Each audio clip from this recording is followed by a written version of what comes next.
Un hermoso y lindo ya primer día de la semana. Hoy, domingo 2 de junio. Y el título de este estudio para este primer día de la semana, ya que hemos iniciado con el epiristismo desenmascarado, que es el título general, pero hoy nos toca las consecuencias mortales del espiritismo, porque así es. Y bueno, la verdad que la palabra de Dios nos va a decir cuáles son esas consecuencias. Y hoy, una vez más, en este domingo 2 de junio, está mi amigo y compañero Andrés Ceballos. Andrés. Un gusto, pastor. Un gusto estar aquí con usted nuevamente este domingo analizando la escuela sabática y pues estamos deseosos de empezar. Amén. Bien, pues vamos a orar, vamos a invitarlos a que nos acompañen a una oración para pedir al Señor que Él sea el que nos dé su palabra. Señor y amante Padre, gracias te damos, Padre, de permitirnos abrir tu palabra. Gracias, Señor, por esas lindas enseñanzas que tú tienes para nosotros. Rogamos, Señor, que en este estudio tú nos descubras, Padre, las artimañas del enemigo y cómo, Padre, ha de realizarse para que así tus hijos, ya con la luz tuya, de tu palabra en nuestro corazón, podamos, Padre, entender y comprender estas artimañas que el enemigo tiene para engañar a la humanidad de esta tierra. Rogamos que tu Espíritu se quede con nosotros y que seas tú quien nos dé palabras para darle también palabras a la audiencia. Te lo pedimos en el precioso nombre de tu Hijo Cristo Jesús. Amén. Amén. Amén.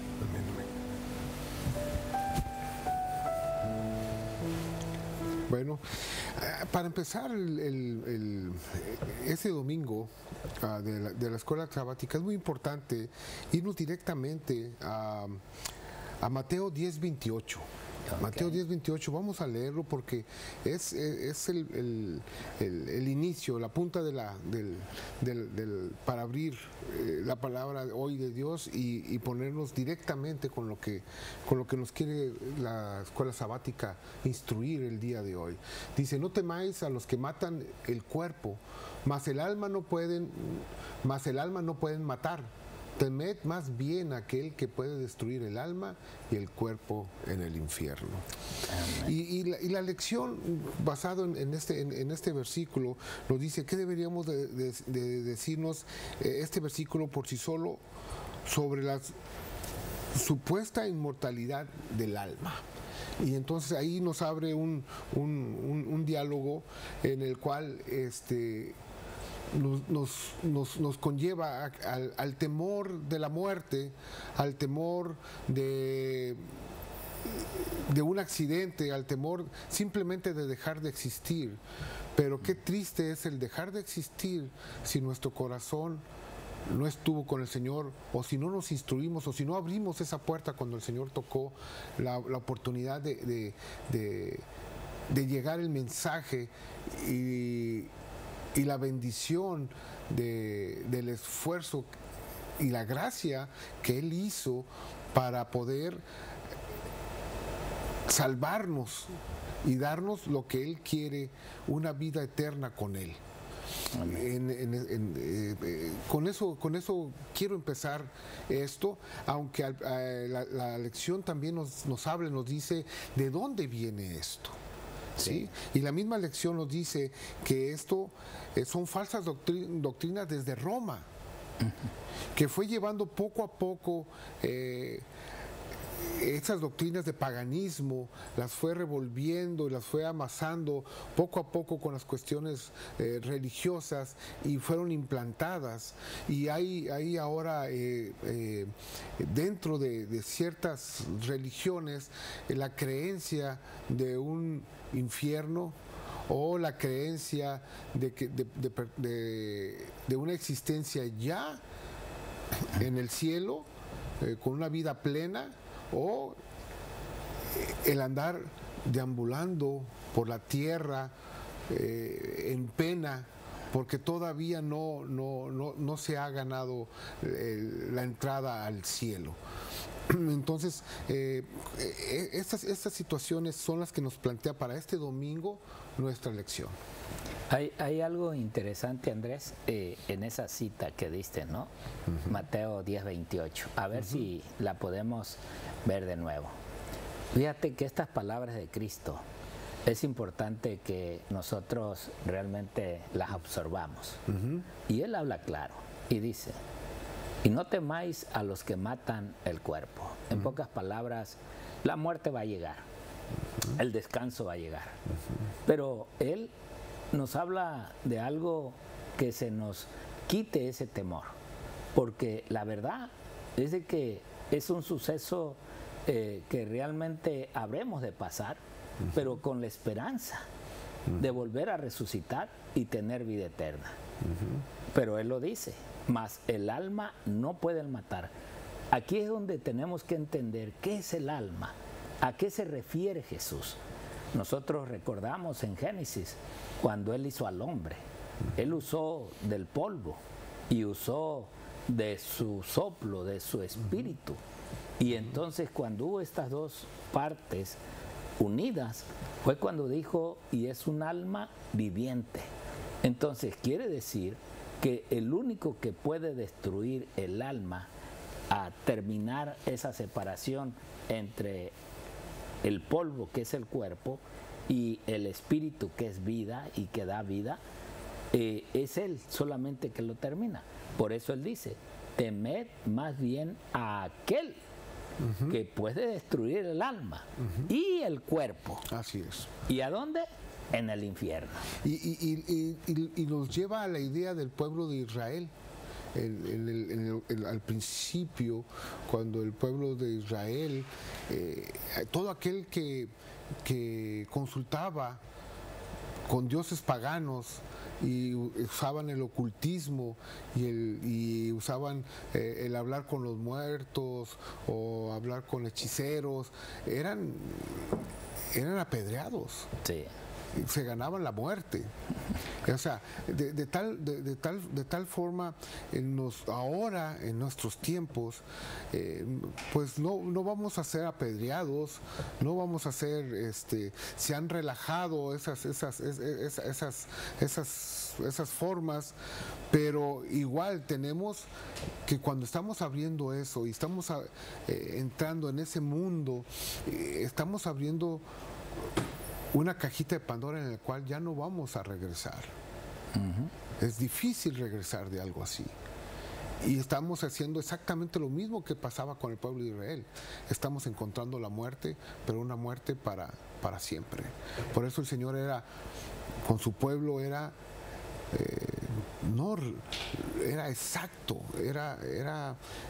hacía la situación para que ellos vieran que no había otra forma, para como decirles: no toques eso, no hagas eso, porque te vas a contagiar, te vas a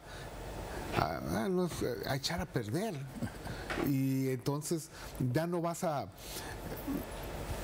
Es preferible morir. Hay una cita que está en la lección, Andrés, que sería importante leerla y poder desarrollarla. Esa cita la da El conflicto de los siglos, en la página 605. A ver si la podemos ver en la pantalla. Mira, ahí está. Y dice esa cita: la teoría de la inmortalidad del alma fue una de esas falsas doctrinas. Fíjate, o sea, es una doctrina sobre el estado de los muertos. Pero esta teoría de que la persona nunca muere, o que el alma no muere, o que el alma anda vagando, está dentro de la iglesia de Roma. Pero desafortunadamente no nomás en ella. Hoy hay muchas iglesias que tienen esta teoría, y en realidad fue tomada las otras iglesias de ahí. Por eso es de que hay también varias iglesias. No digo que nomás nosotros no creemos en esto, pero la principal madre de que meter esta teoría de la inmortalidad del alma fue Roma. Roma es la que se ha encargado de dar el engaño a todas las demás. ¿Por qué? Ella dice, porque adoptándola del paganismo, fíjense de dónde vino esta doctrina, la incorporó a la religión del cristianismo. O sea, esta creencia se introdujo y la introdujeron ahora en muchas iglesias que creen que cuando uno muere, pues en realidad no está muerto. Simplemente está yéndose a gozar y a disfrutar ahora de una paz, de una armonía. Y algunos pues hasta creyendo que se unió ya a otro ser querido y que están gozándose con Dios. Ahora, viendo esta del conflicto de los siglos, este versículo donde nos habla de la incorporación del paganismo audazmente y sigilosamente y calmadamente dentro del cristianismo, quisiera que fuéramos a Eclesiastés 9:5 para empezar a abrir lo que la lección quiere comprobar con estas situaciones que se están viviendo ahora en ciertas. Dice, y nos dice, porque los que viven saben que han de morir, pero los muertos nada saben. Ni tiene más paga porque su memoria es puesta en olvido. O sea, ellos están en un sueño, están descansando, están en una pausa, ¿sí? Y yo estaba leyendo un comentario bíblico que decía que 53 veces, y lo vamos a ver más adelante, 53 veces en la Biblia aparece o se relaciona sueño con la muerte. O sea, la muerte es el descanso, es la pausa que el Señor da hasta que Él venga en gloria. Y nos podemos corroborar ese con Job 7:7. Si vamos a Job 7:7, nos empieza la lección a dar la fortaleza necesaria para contrarrestar estas situaciones que a veces nos están marcando el diario vivir, o nos bombardean con películas o con comentarios aún de personas cristianas que por sus bases o por su antigüedad o su herencia cultural tienen esto, y aquí dice, acuérdate de que mi vida es un soplo y que mis ojos no volverán a ver el bien. Eso decía Job. O sea, diciendo que lo corto iba a pasar y que al momento que él falleciera iba a quedar absolutamente en nada. ¿Sí? Y el otro es Isaías 8, 19 y 20. Isaías 8, 19 y al 20. Ajá, y 20. Y si os dijeran, preguntad a los encantadores y a los adivinos que susurran hablando, responded, ¿no consultará el pueblo a su Dios? Consultará a los muertos, a la ley y al testimonio. Si no dijeren conforme a esto, es porque no les ha amanecido. Es importante las bases, es importante el estudiar, es importante ir a la Biblia, es importante ir al espíritu de profecía, es importante como dije al principio, la salvación es personal, y entonces es muy importante instruirse, así como nos instruimos para saber sobre el cuerpo, así como nos instruimos para saber sobre un trabajo o una labor, qué hacer. Tenemos que instruirnos también sobre qué somos, dónde estamos ¿Y qué vamos a hacer con nuestras vidas? Y para eso la Biblia, la escuela sabática, el espíritu de profecía nos instruye para no caer en engaños y saber la verdad y estar preparados y tener esas buenas nuevas de que al morir no vamos a andar en pena, no vamos a ir al infierno, no vamos a ganar el cielo, vamos a descansar en el Señor y cuando Él venga por segunda vez, vamos a tener la oportunidad, si así fuimos instruidos, si así estudiamos, si así nos aferramos a su verdad, si así estuvimos el día a día luchando con estas tentaciones y estas situaciones, nos vamos a encontrar con la verdad que el Señor vino a esta tierra, a darnos la gracia de llevarnos como le prometió a sus discípulos, llevarnos para el lugar que Él preparó para nosotros. Amén, amén. Bueno, Andrés, vamos a ver un poquito más en el libro de profecía y en este libro que se llama Primeros Escritos. Y dice acá: los santos deben comprender el estado en que se hallan los muertos. Y esos santos, pues, debemos ser nosotros. Pero si tú no has entendido realmente el estado de aquel que murió, el amigo, el hermano, el pariente, está en un problema. ¿Por qué? Porque los espíritus diabólicos se les aparecerán aseverando ser queridos parientes o amigos que les declararán doctrinas contrarias a la Escritura. Ahora, ven lo que estos espíritus demoníacos están haciendo y van a hacer más fuertemente cuando venga ya acercándose el tiempo del fin. Entonces, ellos van a buscar la manera de engañar a todo aquel cristiano. ¿Para qué? Para ponerlo en sus filas. Y aún dice: harán cuanto puedan para excitar su simpatía y realizarán milagros ante ellos para confirmar sus declaraciones. O sea, va a ser algo tan natural, tan nítido, que va a ser imposible en realidad.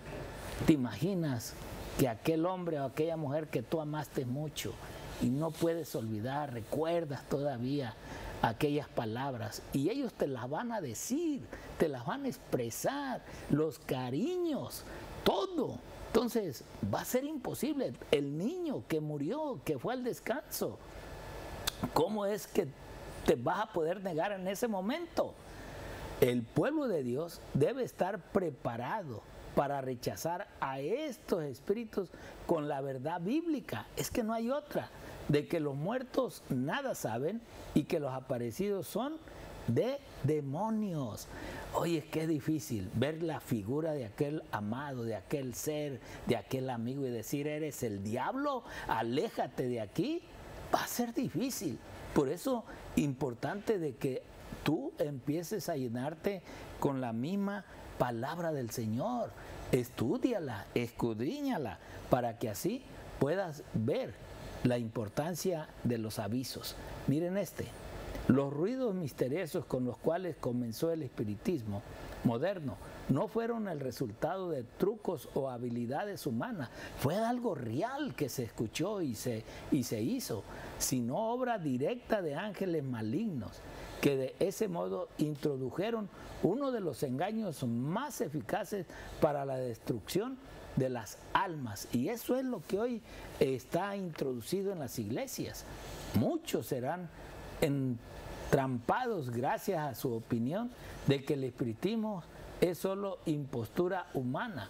Cuando se enfrenten con manifestaciones evidentemente sobrenaturales, serán engañados e inducidos a aceptarlas como el gran poder de Dios. ¿Te imaginas? Esos milagros, todo eso que se va a manifestar, mucha gente se lo va a dar y a honrar a Dios, cuando en realidad van a ser los ángeles caídos, el mismo diablo. Todo eso va a ser una manifestación para engañar al mundo entero y más que nada al mundo cristiano. Y así es como Él seguirá trabajando y actuando, y está aún trabajando. Ahora miremos esta otra cita. Debemos examinar cuidadosamente el fundamento de nuestra esperanza, porque de las Escrituras hemos de entresacar la razón que hayamos de dar de ella. Este engaño espiritista se difundirá y tendremos que luchar con él cara a cara. Y si no estamos preparados para ello, quedaremos engañados y vencidos.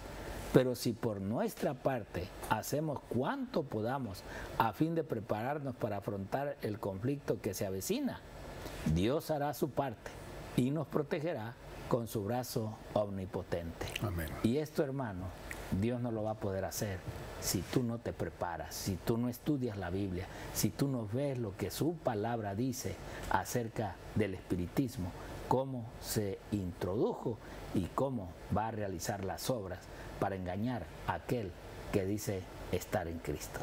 Que Dios te bendiga y el Señor te guarde. Bendiciones.